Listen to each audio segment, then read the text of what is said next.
That's funny. Hello, everybody. I am just testing this out today. I'm seeing how well the audio is working. Yesterday we were pretty quiet, so if I'm standing right here, I want to make sure you guys can still hear me. This is just a test, a mic test, mic test.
Ladies and gentlemen, oh, it did not properly cut. That's weird. The music is supposed to, like, fade out as I come in.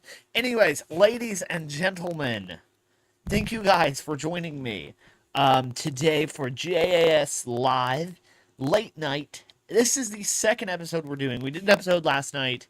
Um, I say night, but it's kind of morning almost. So, I'm just trying to see. Yeah, that's weird. I guess I accidentally cut a feature off. I thought we were going to have no tech difficulties today, but it looks like we are having tech difficulties today. Let me try to get our... Should be able to look at the chat some way, somehow. Give me one moment, people. I want to have the chat up just so that I can see if anyone's joining us.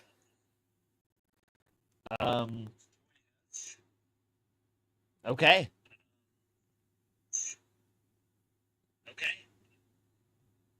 It sounds like we're doing pretty good on audio. Oh, we are sounding a little iffy. Okay, are we good?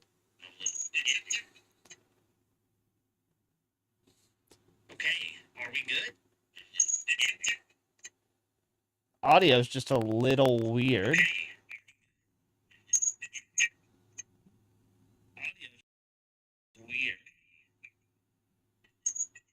I'm glad I'm fixing this live on air. What if I put that over top of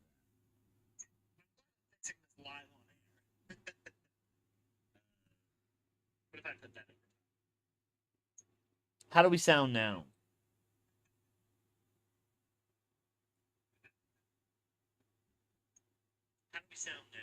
Ah, perfect. Okay, good. Good. Ladies and gentlemen, welcome back to JAS Live Late Night. It is pretty fucking late. I'm hoping to do shows about this late every night, give or take, because my schedule's changing for my big boy job. So I am here, and as we talked about last night, I did not steal this banner from anyone. This is an all original idea. Keemstar, do not sue me. I got the black hat and the LCL banner. So we're gonna do some more news stories today. I was gonna start with this one, but I guess we probably need to talk about like the big story of the night, right? Let me see. Do I even have it on here? Yeah, I do. I do have it on here. Okay. So, um, let's throw that on there. Okay. So, um, I guess e-news will be good for the story. People are like, what story is he talking about? You guys know what story I'm talking about. You guys know that I am talking about Travis Kelce and Taylor Swift getting together. For a fortnight there, Taylor Swift and Travis Kelce were secretly engaged. They announced their engagement on August 26th, which was tonight/last night. I'm gonna start I gotta figure out terminology. I guess I'm gonna say last night, since it is technically morning time. So when the pair announced their engagement, the Kansas City Chief tight end actually got down on one knee 2 weeks ago. So this happened about 2 weeks ago. No, I don't need 5 things I need to know. Actually, that might be a good idea for the show. So while the pair announced their engagement, so this happened 2 weeks ago. Travis did the proposal 2 weeks ago.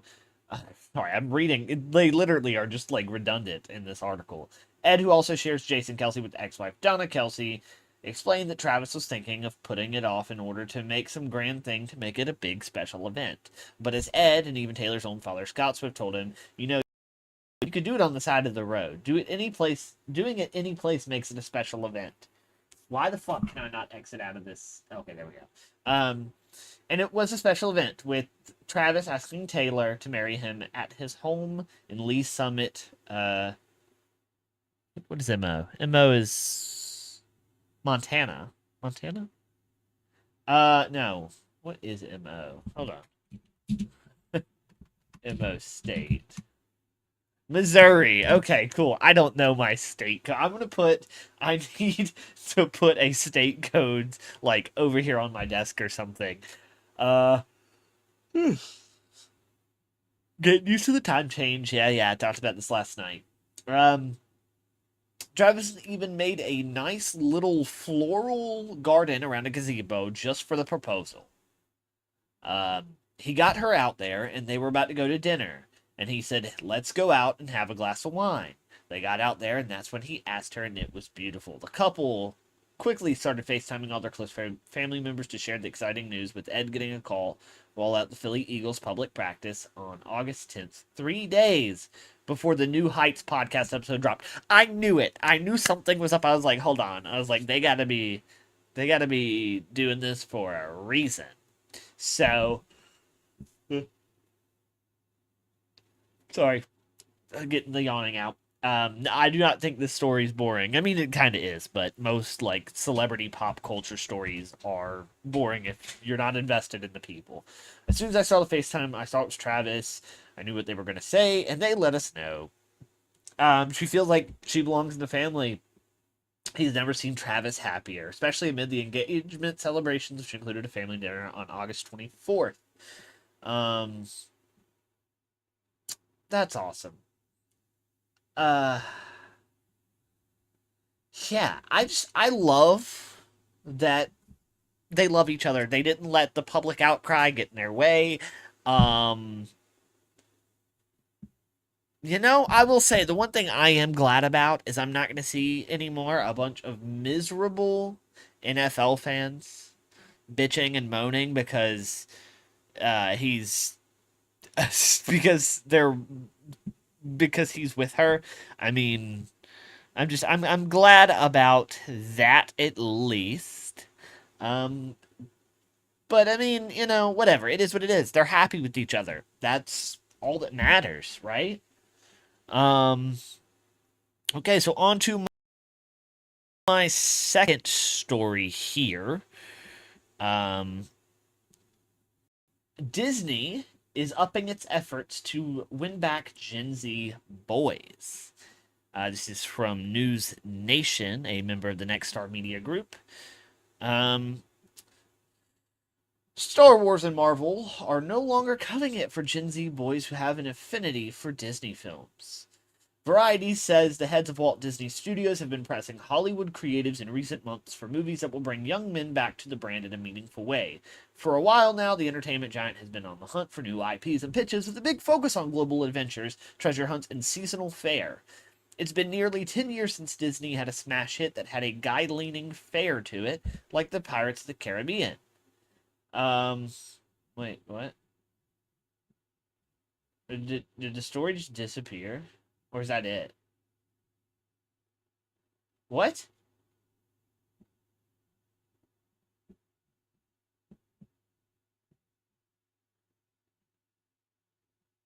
Oh, those are not new headers. Okay, sorry. Those are just ads for okay.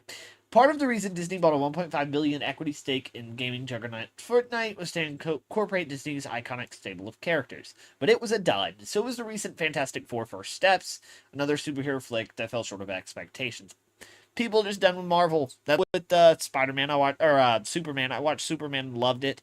I will always enjoy the Spider-Man movies, but yeah, I'm not super like happy about Marvel movies outside of the Sony universe because there's no. It's kind of a fatigue, but it is what it is. Even the reboot of the Indiana Jones franchise in 2023, which had a ton of fanfare, didn't resonate with the 13 to 28 crowd. Added the fact that boys are spending a lot more time playing video games instead of watching movies.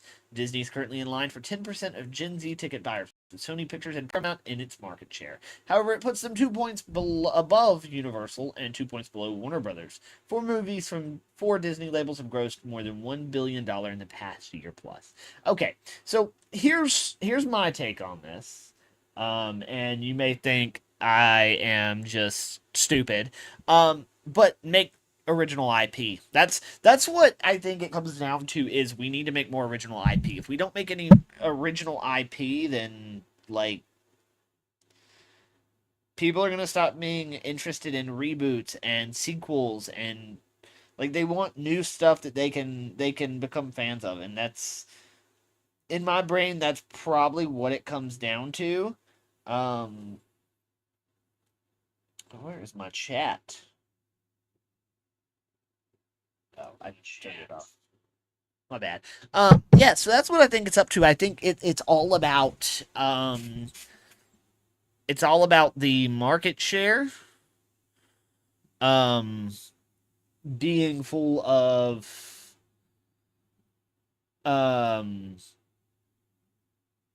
sequels and spin-offs and things like that. Like even like the Lightyear movie, I enjoyed that kind of idea, which also this is not the 18 to 24 demographic, but when the Lightyear film came out, like it actually looked really promising. You didn't have to know about its connections to Toy Story.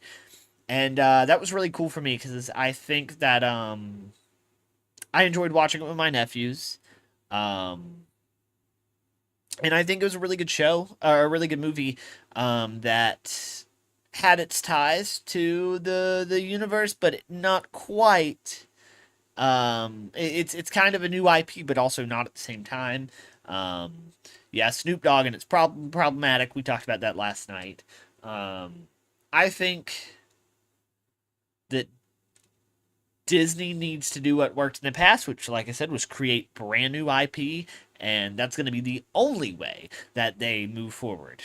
Because nobody wants sequels anymore. They might want sequels of the new properties, but we're on what Shrek movie is coming out? It's like, which that's not Disney, but Shrek new movie. It's Shrek 5. So I mean, like, 5 is crazy. You stop after 2 or 3 movies. Some movies only needed to, uh, you know. But I think the 18 to 24 demographic is actually incredibly important. But I also think that they don't need to just target men either, because there's a lot of really good women-based things. Barbie was one of them. Um, that did really good. If you could find some way to capture that magic, which you're not going to capture that magic. Um, it's just not going to happen. But whatever. That's cool. Um, yeah. So let's move on to our next story here. A jury acquits Memphis man charged with organizing the daytime ambush killing of rapper Young Dolph. Let's see. Who do we want to? Court TV would be really good to read this from. I do not want this video to play. Please stop. Shelby County. Fuck it. Oh, it's from the case. Shelby County Assistant District Attorney Iris Williams delivers state closing argument. Oh, this is not. This is just the closing argument. This is not the article about the murder.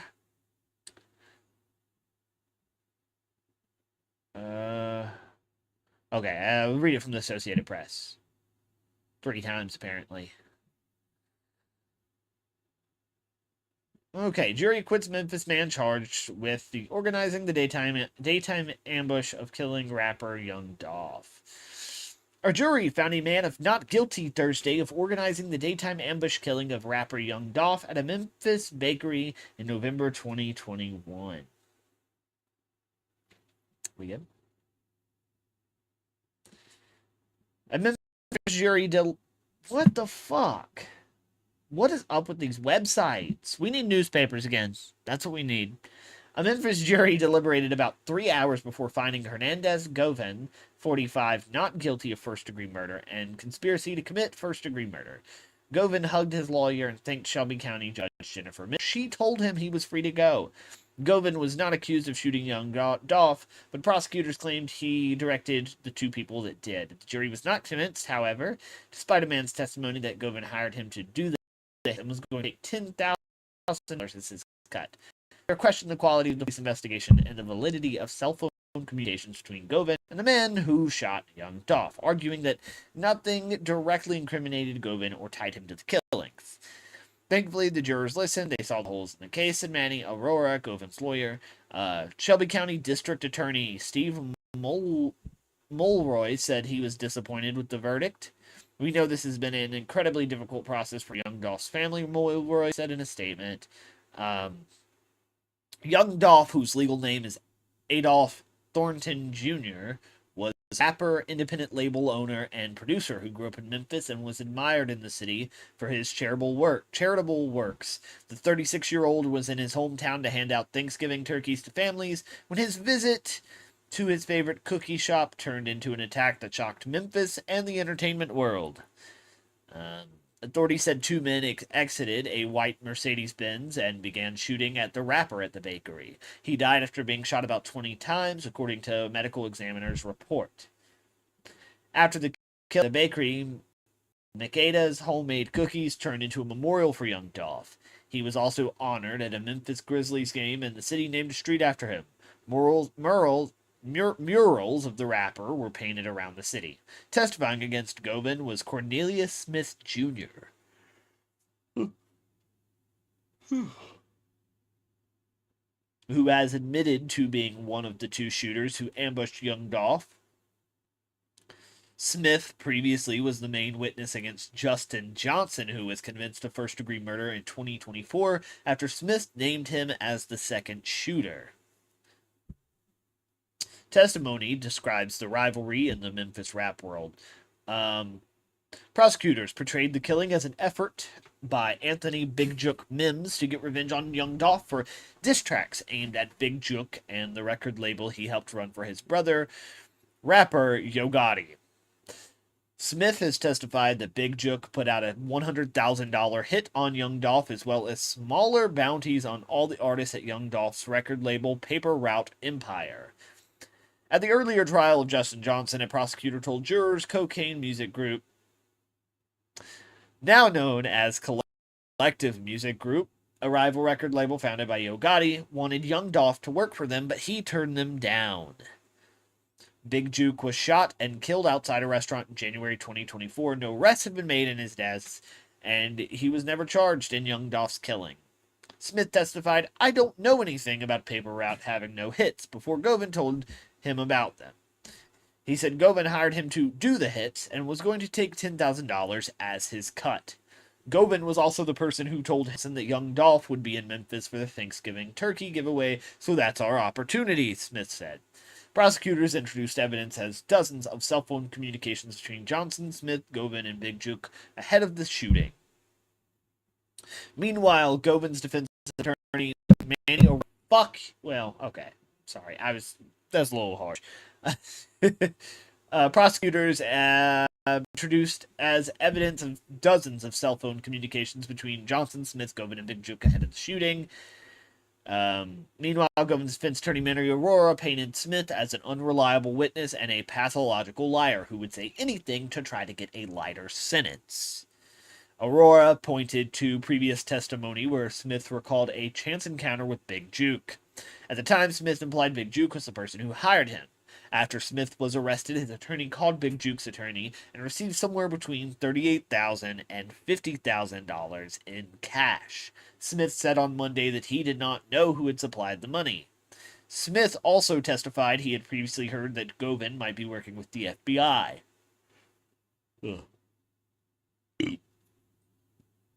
Aurora asked why Smith would take a Govan if that were the case. Smith said Govan was innocent until proven guilty. None of you would buy a pack of gum based on the word of Cornelius Smith, Aurora told the jury during closing arguments. Smith is charged with murder and conspiracy to commit murder. He has pleaded not guilty and does not yet have a trial date.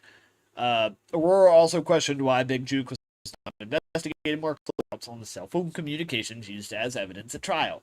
He called a police a liar during closing arguments and said that just because prosecutors have communications involving Govan, it doesn't mean you're in a one. John was sentenced last September to life in prison with the possibility of parole. He was later sentenced for 2 other convictions from the trial: conspiracy to commit murder and possessing a gun as a felon. Young Dolph began his career by releasing numerous mixtapes. His studio albums included his 2016 debut, King of Memphis. He also collaborated on other mixtapes and albums with fellow rappers Key Glock, Megan Thee Stallion, T.I., Gucci Mane, 2 Chainz, and others. Young Dolph had 3 albums reach the top 10 on the Billboard 200, with 2020's Rich Slave peaking at number 4. So there's not really a take to put here. He was found innocent. They acquitted him. Yeah, that's pretty good. Something that is being talked about in the world that I keep seeing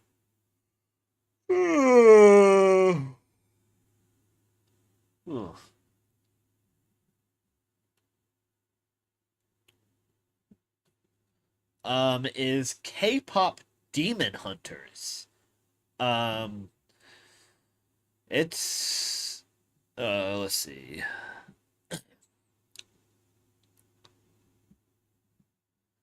Somehow, Red Notice was once the most viewed Netflix movie Netflix had ever released, but the streamer announced today that the honor now belongs to K-pop Demon Hunters. Following its initial debut back in June, the Sony-produced animated musical quickly became a cultural phenomenon whose songs have been sitting pretty at the top of the Billboard charts basically ever since. And right here you have all of their global movies in order of what is the most popular. The movie's undeniable success came as of something of a surprise, given how Sony opted to basically sell the project to Netflix rather than trying to distribute it with a traditional theatrical release. Netflix was able to capitalize on the K-pop Demon Hunters hype with a limited theatrical run that turned it into the #1 movie at the U.S. box office this past weekend. And because the film had already screened in select theaters right after it hit Netflix, it's pretty much a given that we will see Huntress X at the next Oscars. Yeah, that's really cool.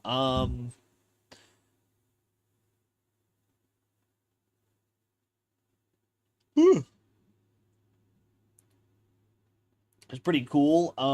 If I'm not mistaken, yeah, I mean, it's pretty cool to see this is be the #1 movie on Netflix.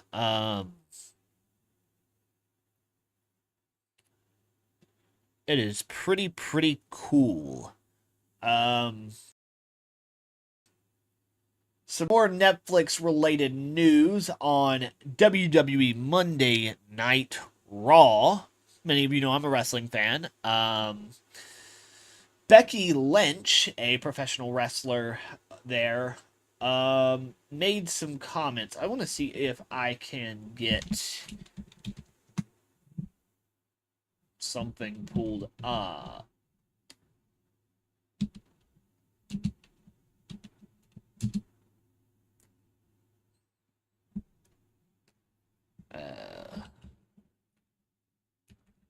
Yeah, let's find it.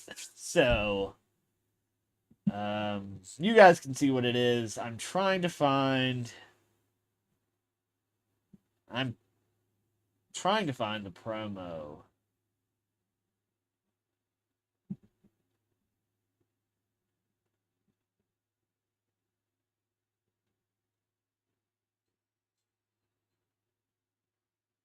I don't think they have it.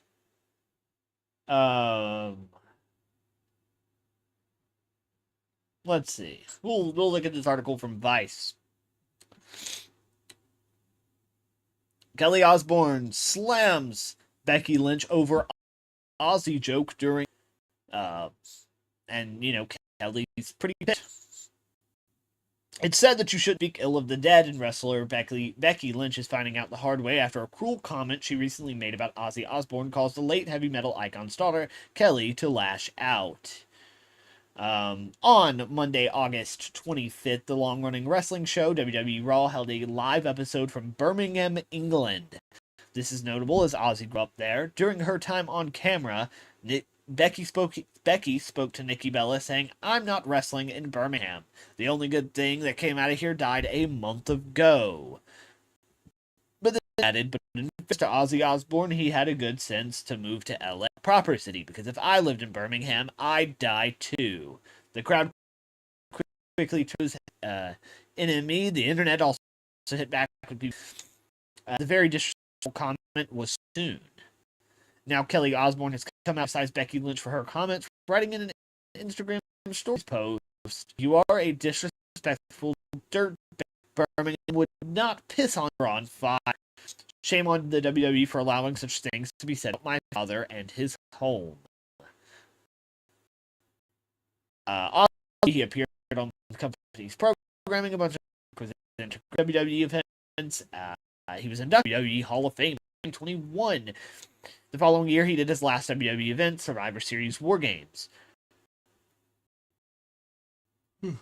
Bad guy.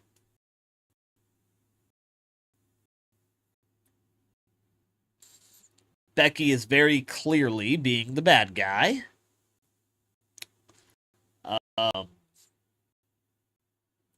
It's brutal, but she made them in front of Ozzy's country. I think this is fucking nuts.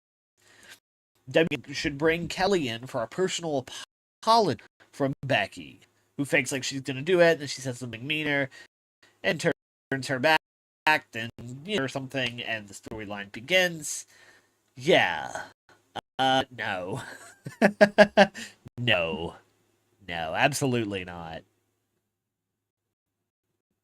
And I think killed the stream. I think they like loaded up the CPU. Yeah, because we're increasing frame rates again. Yeah, that's not no. No. Let's see. On the docket next, world's first commercial CO2 storage starts in North Sea. Let's see. Oh, we'll read it directly from Ground News because I think they have a good bit on this. Northern Lights Consortium launched the world's first commercial CO2 storage service yesterday, successfully injecting carbon dioxide 2.6 kilometers beneath the North Sea. The Norwegian facility can store 1.5 million tons of CO2 annually, expanding to 5 million tons by decade's end. This breakthrough offers industries like cement and steel a way to reduce emissions though financial challenges remain. Currently, companies find it cheaper to buy pollution permits than use carbon capture services without government support. Sources acknowledge this as pioneering, while noting the financial challenges make pollution permits more economically attractive than CCS technology. There's widespread agreement across sources that CCS technology represents a crucial tool for hard to decarbonize industries like cement and steel, as recognized by major international climate bodies. Yeah. Yeah. That's cool. It's really cool. China has launched the world's most powerful neutrino detector. China's Juno facility. Oh, hold on. Let me get you guys back on here. There we go. Why is that like that? I need to fix that. Okay. Here we go. China launches world's most powerful neutrino detector. China's Juno. Hold on. Okay, cool. China's Juno facility, the world's largest spherical neutrino detector, has completed filling its 20,000-ton liquid detector and begun operations. Located 700 meters underground in Guangdong province, the project involves 700 researchers from 74 institutions across 17 countries. Juno aims to solve one of particle physics' biggest mysteries by studying neutrino mass ordering, with potential implications for understanding the universe's structure. Early data already exceeds design expectations, marking a new era in neutrino research.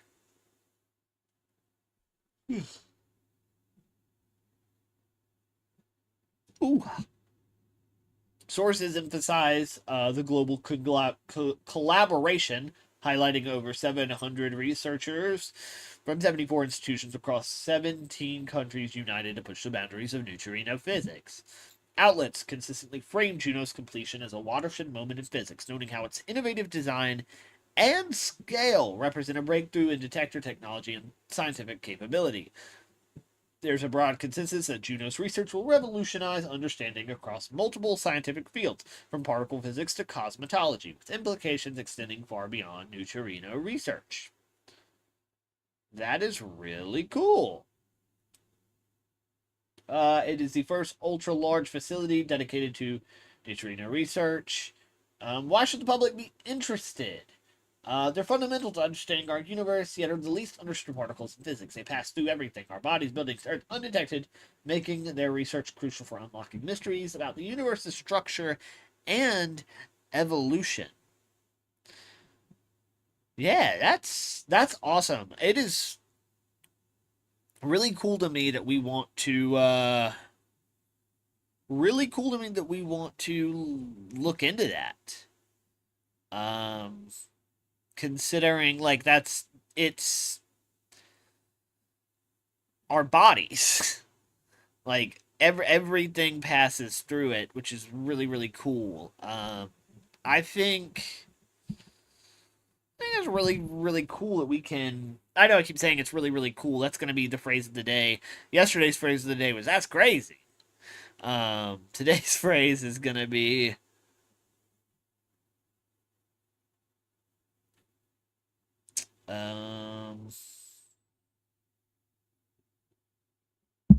sorry, I'm just looking at something. Yeah, today's phrase is going to be a little different. Let's see. Sorry, I'm fixing something really quick. Let's see.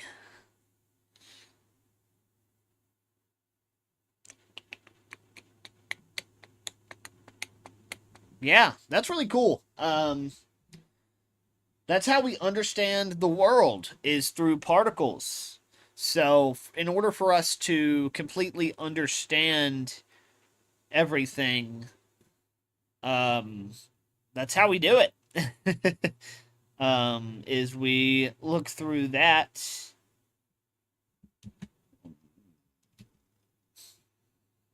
But yeah, that's really cool.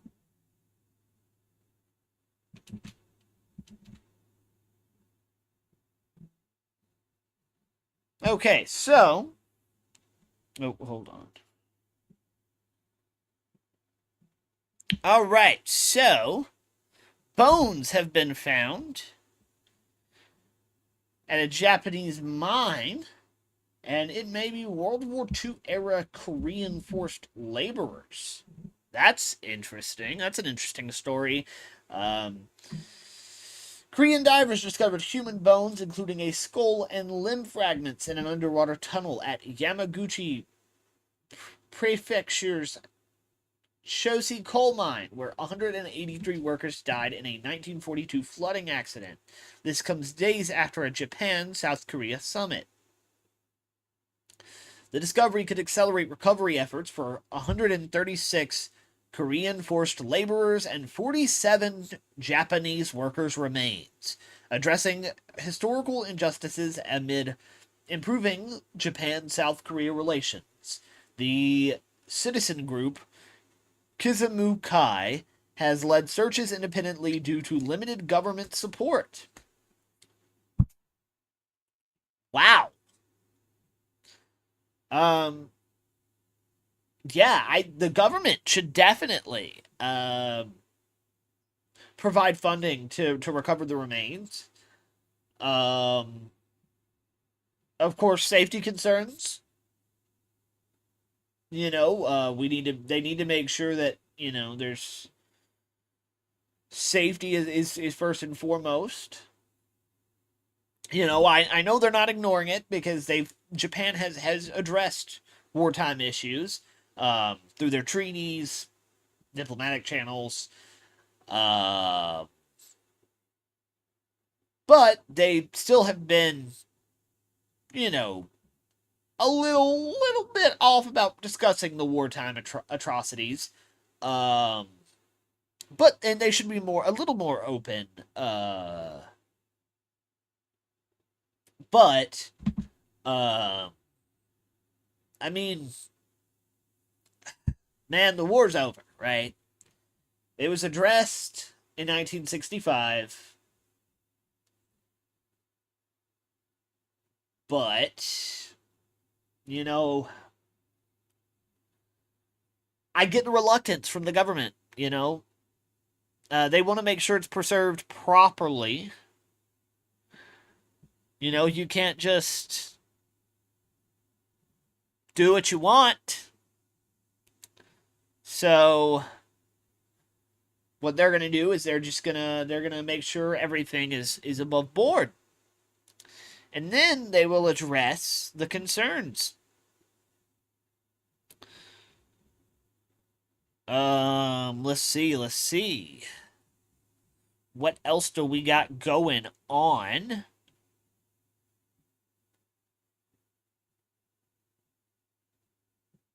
Here we go. We got a story from NBC News.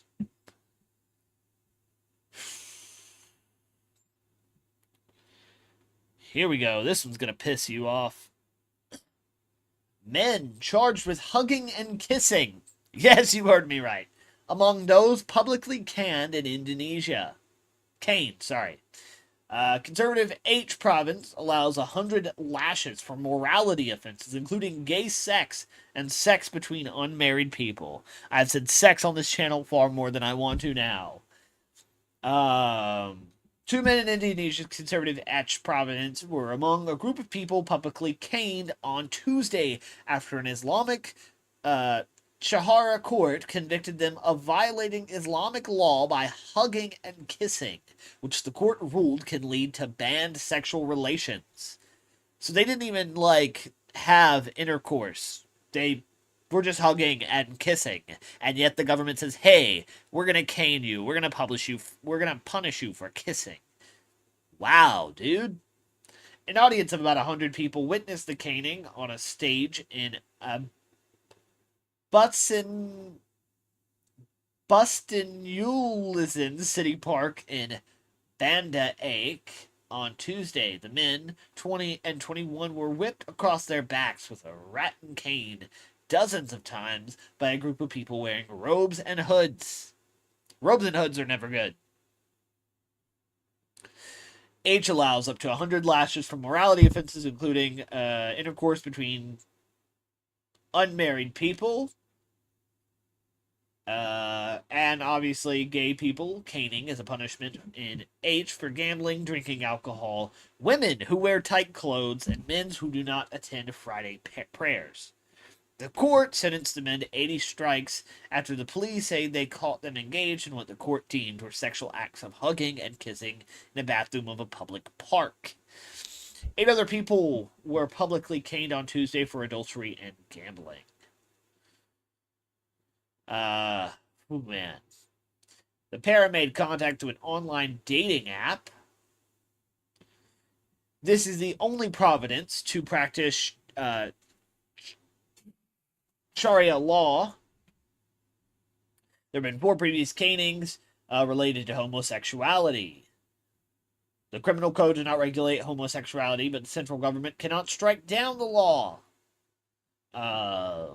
although they've asked them to drop an earlier version of a law calling for people to be stoned to death for adultery.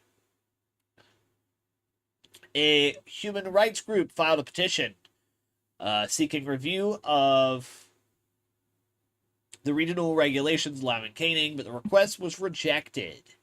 The Ministry of Home Affairs issued a letter in 2016 to the governor about caning, noting regional laws in Indonesia should be enforced for minor crimes. It's corporal punishment. They've mandated the abolition of inhumane punishments. The act of caning itself is contrary to various laws and regulations, and also contrary to human rights interests in Indonesia, because its exposure is not good for Indonesia, Ramawati said. Shifting political dynamics played a role in the implementation of the policy.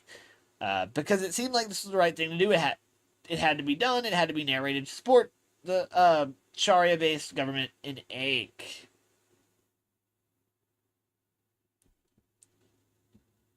They issued a statement calling the caning a disturbing act of state-sanctioned discrimination and cruelty. Yeah. What the hell, dude? Why is it legal for them just to beat people for being gay?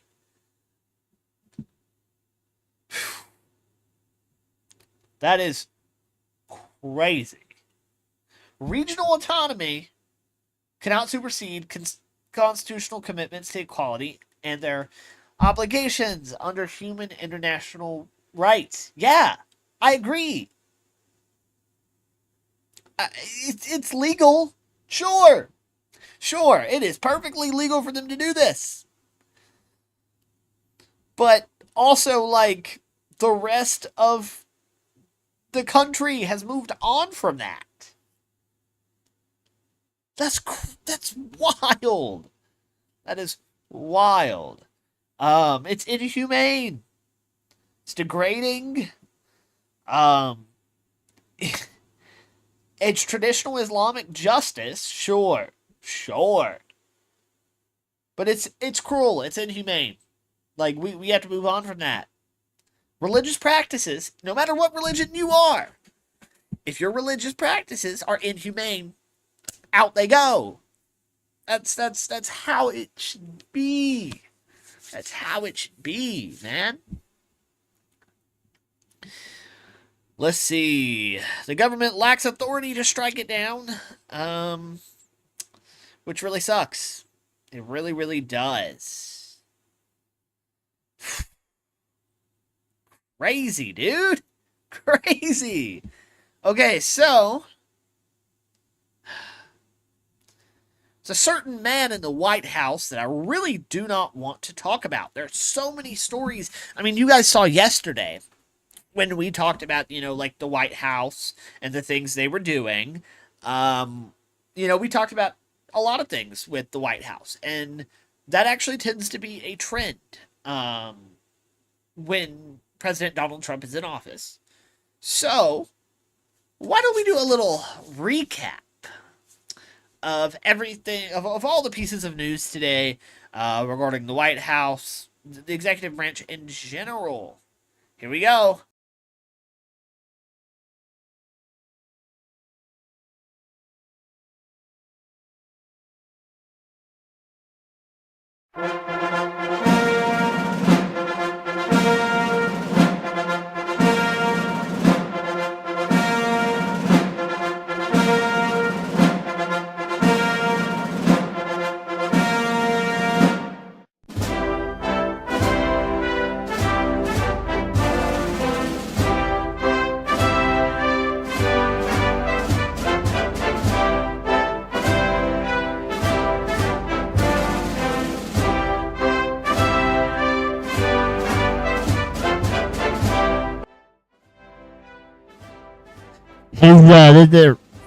This intro is just as long and as annoying as his administration.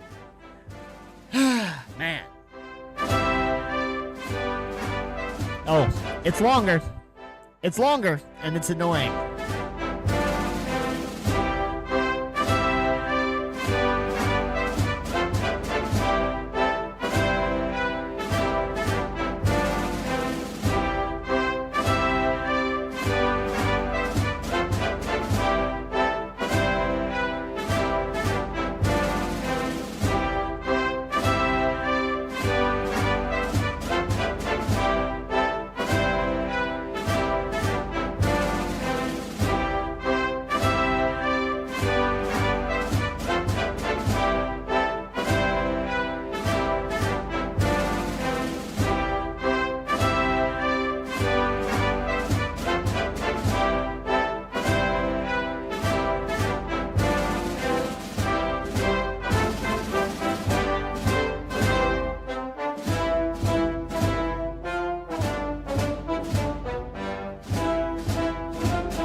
Tuesday morning, President Donald Trump attended a cabinet meeting, with his most notable statement of the day being that he would be seeking the death penalty for any murder offenses that took place in the capital city.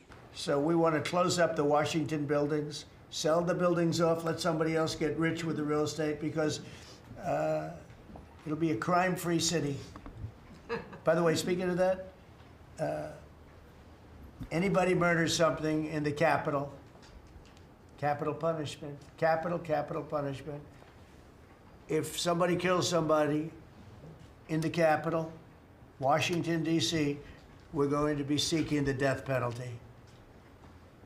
And that's a very strong preventative. And everybody that's heard it agrees with it. I don't know if we're ready for it in this country, but where you have it, it is, we have no choice. So in D.C. and Washington, states are going to have to make their own decision. But if somebody kills somebody, like you could have been killed, very lucky you didn't get killed, it's the death penalty, okay? President Trump's comments came after he earlier in the meeting criticized Chicago Governor J.D. Pritzker, who warned Trump to stay out of Chicago. And they're going to fight me. Like this slob of a governor you have in Illinois, this poor guy got thrown out of his business by his family. I know the family. I was partners with the family. Nice family. I like the family, but he was no good. They threw him out. He's governor of Illinois, and he goes about Trump, we don't need his help. Chicago is the worst. These places are really bad. Crime in D.C. was the worst it ever was. You know, they make up stories. Crime in D.C. was the worst ever in history. And now, over the last 13 days, we've worked so hard. We've taken so many, there are many left, but we've taken so many criminals, over 1,000. As covered in yesterday's live stream, President Trump's comments come after he issued an executive order establishing specialized unit in the National Guard. Additionally, Trump commented on criticism of his firing of the Federal Reserve Governor Lisa Cook, who challenged the legality of her dismissal. At the cabinet meeting, CBS News reporter Nancy Cortez questioned President Trump about whether his administration was using government power against officials by examining their mortgage records, to which he responded with a firm denial.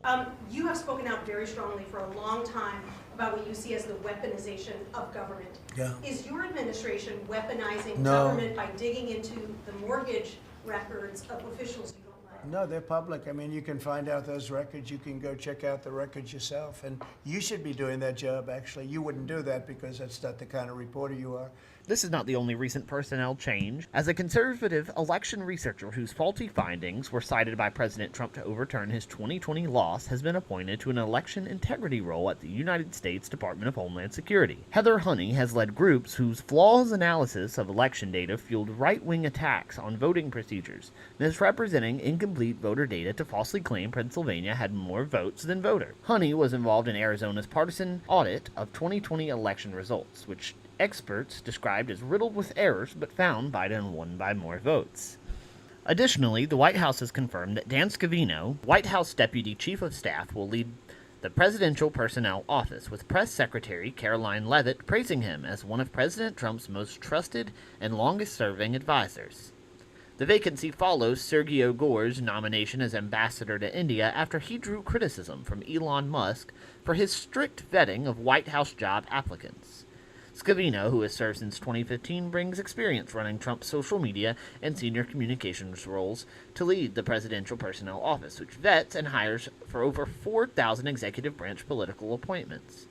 One source said Scavino will scrutinize the current staff and personnel changes that happen as the office transitions to new leadership and structure, and Caroline Leavitt praised his leadership as vital for a dedicated workforce.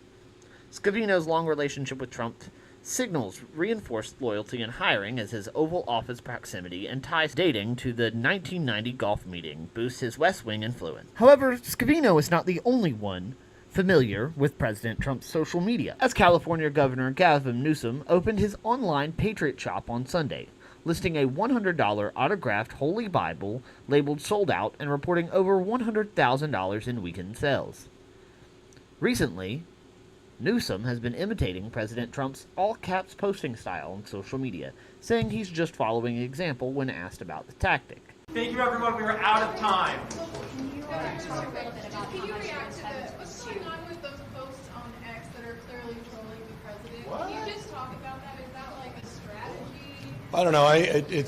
I hope it's a wake-up call to the President of the United States. I'm sort of following his example. If you've got issues with what I'm putting out, you sure as hell should have concerns about what he's putting out as president. So to the extent it's gotten some attention, I'm pleased.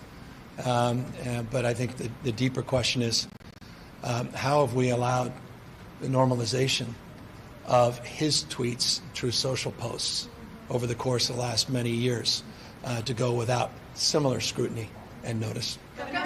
The collection includes MAGA-style red hats reading, "Newsom was right about everything," and Real Patriot caps, a "Trump is not hot" tank top, Newsom 2026 coffee mugs, a "Make America Gavin Again" flag, and a t-shirt image featuring Kid Rock, Tucker Carlson, and Hulk Hogan. The move quickly prompted viral support online and angered the MAGA base and conservative critics, while President Trump publicly blasted Newsom as incompetent in a Friday Oval Office remark. The timing coincides with California Democrats' proposed redistricting plan, potentially adding 5 additional U.S. House seats, and CNN data analyst Harry Enton noting surging search and follower increases, days after President Trump showed Volodymyr Zelensky his White House gift shop. However, Zelensky and Ukraine are not the only foreign country on President Trump's mind. As U.S. Special Envoy Steve Wittek said on Tuesday, President Donald Trump will chair a meeting on Gaza at the White House on Wednesday, and added that Washington expected Israel's war in the Palestinian territory to be settled by the end of the year. This comes after the Trump administration on Tuesday asked the Supreme Court to step in to an ongoing fight over billions of dollars in foreign aid that it says a lower court will force it to spend unless the justices intervene. The emergency appeal, which asks the High Court to weigh in by next week, deals with an unusual procedural situation that the Department of Justice claims has threatened imperishable diplomatic costs. This comes after a federal judge dismissed the Trump administration's lawsuit against Maryland's federal judges regarding immigration case handling, stating it would run counter to overwhelming precedent and offend the rule of law. U.S. District Judge Thomas Cullen ruled against the Trump administration's request, stating it was extraordinary escalation in the administration's clashes with the judiciary. The Justice Department argued that a judge's order halting deportations obstructed the president's immigration enforcement authority. Defense attorneys claimed the lawsuit aimed to weaken judicial oversight of immigration. However, this was not the end of President Trump's time in a court this week, as President Trump has appealed a New York court's ruling that kept the sprawling civil fraud case against him intact, despite tossing out the roughly $500 million penalty imposed upon him and his business empire.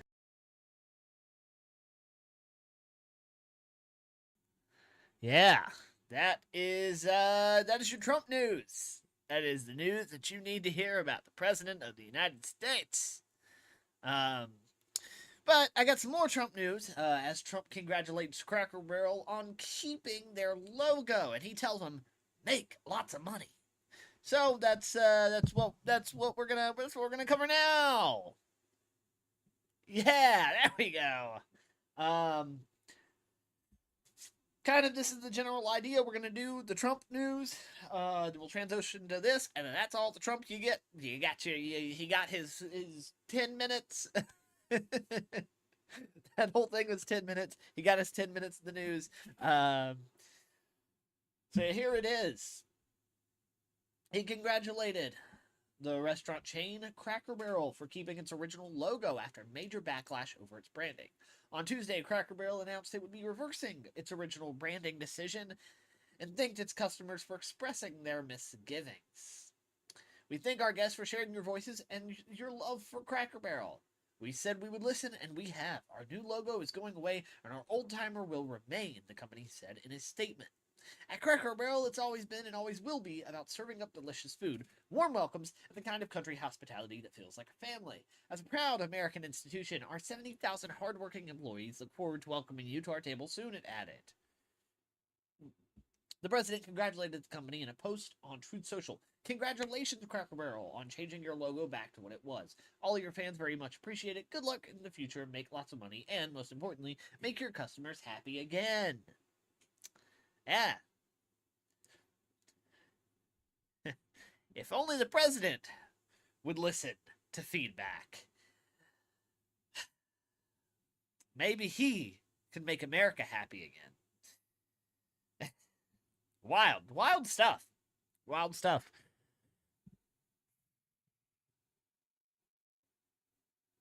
So there is currently a rumor going around that Apple discussed buying Mistral AI and Perplexity. Apple executives have reportedly discussed it. Services chief Eddie Q is apparently the most vocal advocate of a deal to buy AI firms to bolster the company's offerings. Q previously supported propositions of Apple acquiring Netflix and Tesla, both of which Tim Cook turned down. Other executives, such as software chief Craig Federighi, have reportedly been reluctant to acquire AI startups, believing that Apple can build its own AI technology in-house. Mistral AI is a Paris-based artificial intelligence company founded in 2023 that develops open-weight large language models designed to be smaller, faster, and easier to deploy than many competitors, while still delivering a strong performance across reasoning and coding tasks. The company positions itself as a European alternative to American players like OpenAI and Anthropic. Perplexity is a US-based artificial intelligence company that builds AI-powered search and answer engine, combining large language models with real-time web indexing to provide cited controversial responses. Unlike traditional search engines, it prioritizes transparency by showing sources alongside answers, positioning itself as an alternative to Google for information retrieval. Apple said it is to be hesitant to do a deal which would likely cost billions of dollars. Apple has rarely spent more than $100 million on an acquisition, with Beats $3 billion and Intel's wireless modem business at $1 billion. If a federal ruling ends the $20 billion deal between Apple and Alphabet that makes Google the default search engine on its device, the company could be compelled to acquire an AI-powered search engine to fill that gap. For now, Apple apparently told bankers it plans to continue with its strategy of focusing on smaller deals in AI. See, here's the thing, right? And Hank Green talked about this on YouTube, because he said, "Hey, I don't like AI, but it's inevitable. It's the future. What's gonna happen is all these companies are gonna put so much money into this. They're gonna get so much money. They're gonna make progress, and then other companies are gonna come in and be like, boom, glad you did all this work for us. Glad you did all the legwork. We're gonna take over." This is our project now. I mean, look at OpenAI, right? They spent like a decade on ChatGPT or on what is it? It is GPT. Yeah, it's GPT whatever edition. But yeah, so they spent all this time working on it, and now everybody uses it, and other companies are using it, which is insane, right? Like, there are a lot of ethical dilemmas with AI. And I've had my fair share of ethical dilemmas with AI. But it's inevitable. It's the future. We've already opened that can. So we just have to embrace regulation. We have to embrace prioritizing people's creative expressions and their creative work. Like, yeah, if companies are like, hey, we don't want people that are gonna crunch numbers now, we want people's creative brains, let's introduce AI. That's cool, but like, let's not try to replace art with AI, because AI steals people's work, and usually it's not good. And in 10 years, AI art's going to be fantastic and amazing. But these large language models use other people's work to make theirs, which you could also argue that most people's brains also do the same thing, right? We're inspired by works, so yeah. See what else we got. Speaking of AI, fans have accused Will Smith of a fake AI crowd after posting a promotional clip tied to the UK leg of his based on a true story tour on his official YouTube channel and Instagram channels last week. There's blurry faces, oddly shaped heads, 6 fingers on some people. Which those are pretty frequent flaws in AI. I mean, we just talked about how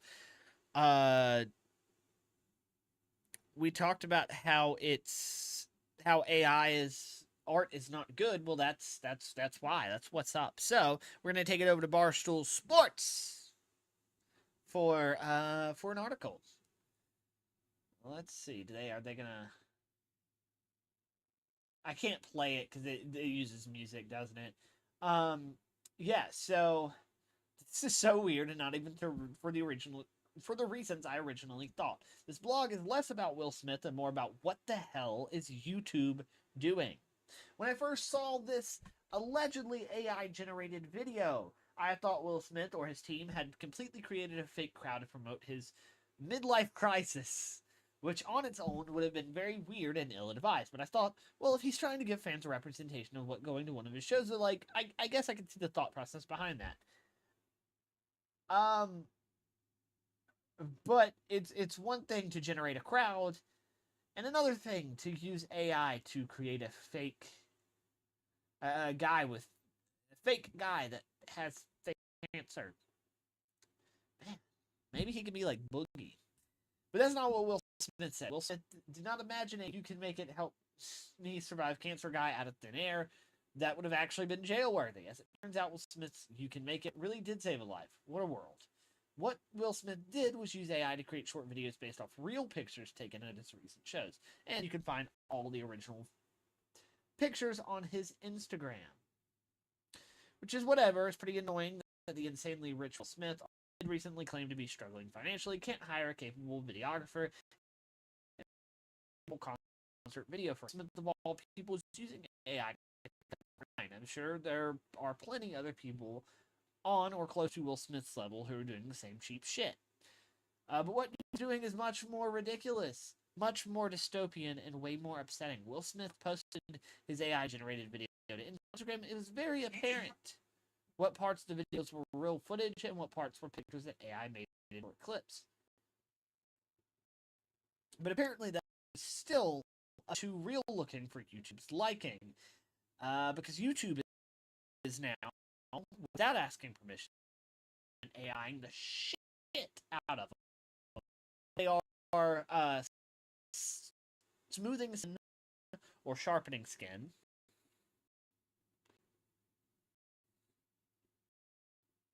Ears. Out of this.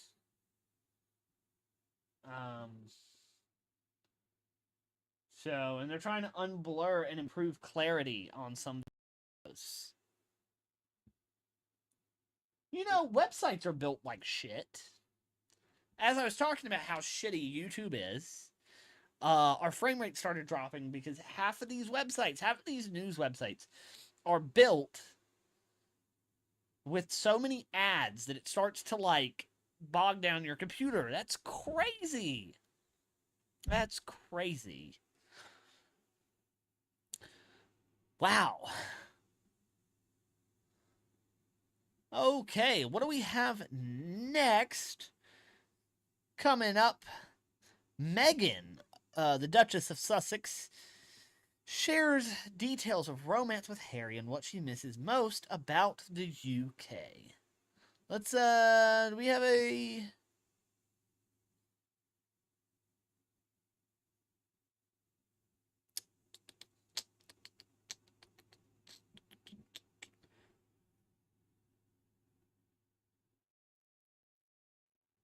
let's see.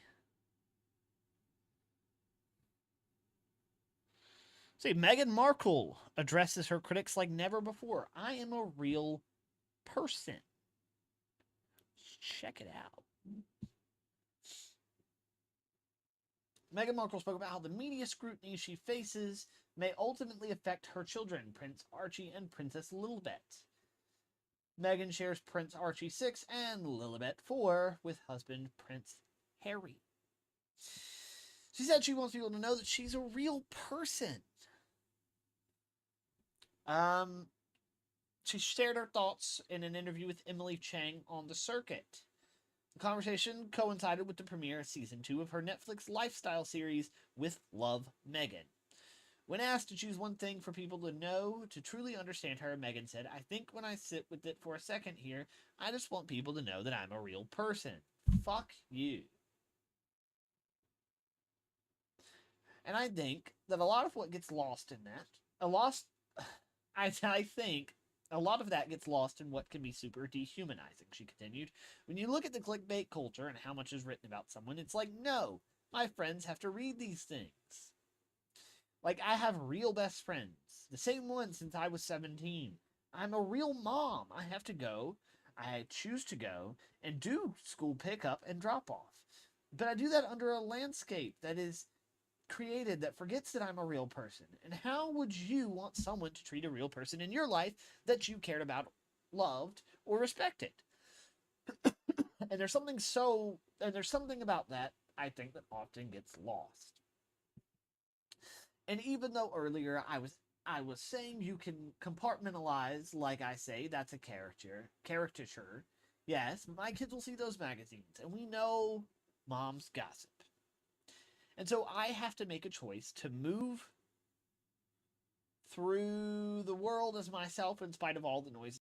But maybe there would be less noise if people remembered that I'm a real person. Guys, I'm starting to think she's a real person. They moved to Megan's home state of California after stepping back from the royal duties in 2020. And how her hometown is protective of her family. Once you know what, I think you want us to have this normalcy as parents and for our children as they do, despite however unique our situation is about the dynamic. For Megan, normal looks like nights out with Prince Harry and their friends. We go to a lot of dinners, and not just in people's homes or private rooms. We just go into the restaurant. I really love that we can just have fun. Wow. That's crazy. That's wild. That's wild. Yeah, like, so people are fucking dicks sometimes. That's the one thing that's so fucking frustrating about people. They're dicks. And they don't think about things like that. Like, a lot of people don't live by the, well, I like to be treated this way, so I'm going to treat you this way. And like Megan said, a lot of people, are simply not realizing that she is a normal person, just like everybody else. Just like everybody else. Man.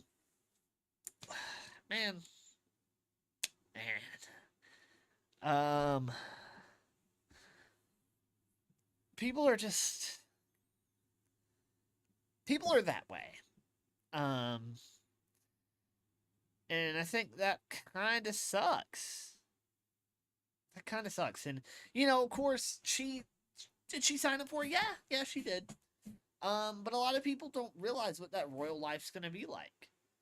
Right? And then when people treat them like they're not normal, situations like Princess Diana happen, and that fucking sucks.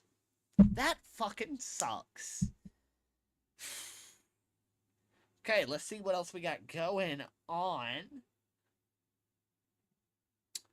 Chris Columbus, not that Chris Columbus, addresses J.K. Rowling controversy. It's very sad. Very sad. It is very, very sad. I can do that now that I have my mic turned up. It is very sad. It is very sad. Okay, I'm gonna quit playing with my mic. Let's see.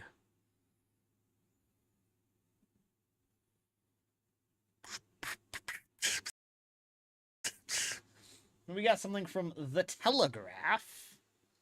Let's take a look. See. Well, this is one of those websites. Hold on, I'm gonna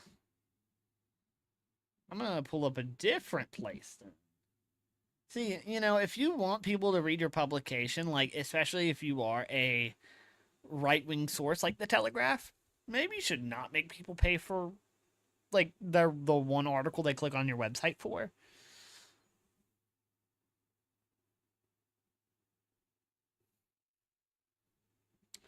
Let's see.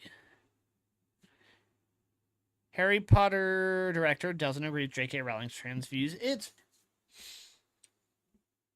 all right. Here we go from the Pink News.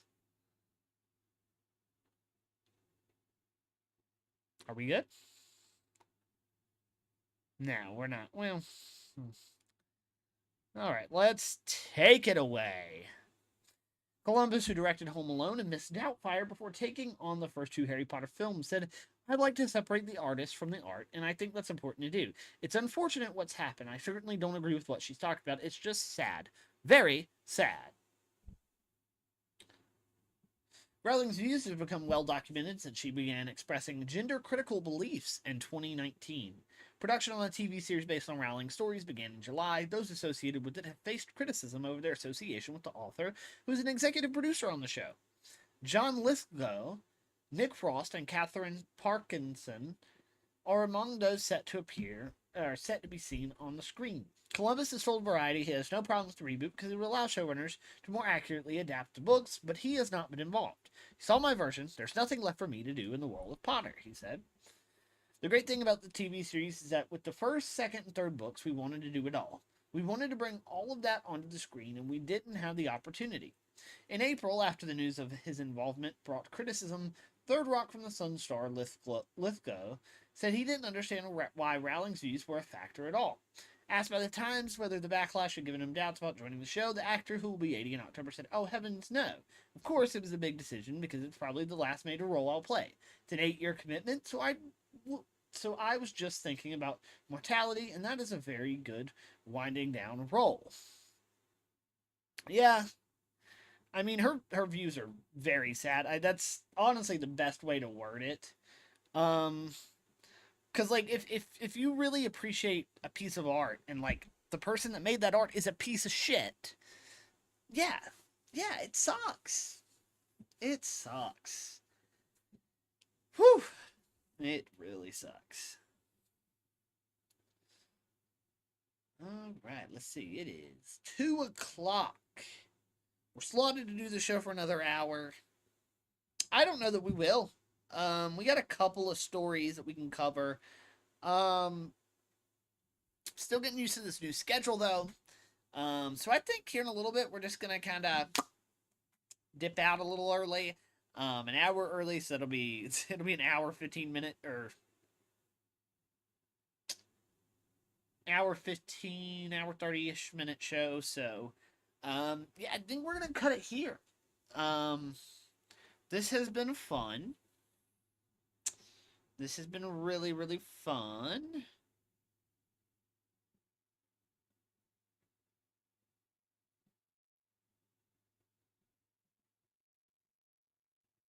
Trying to play with the settings.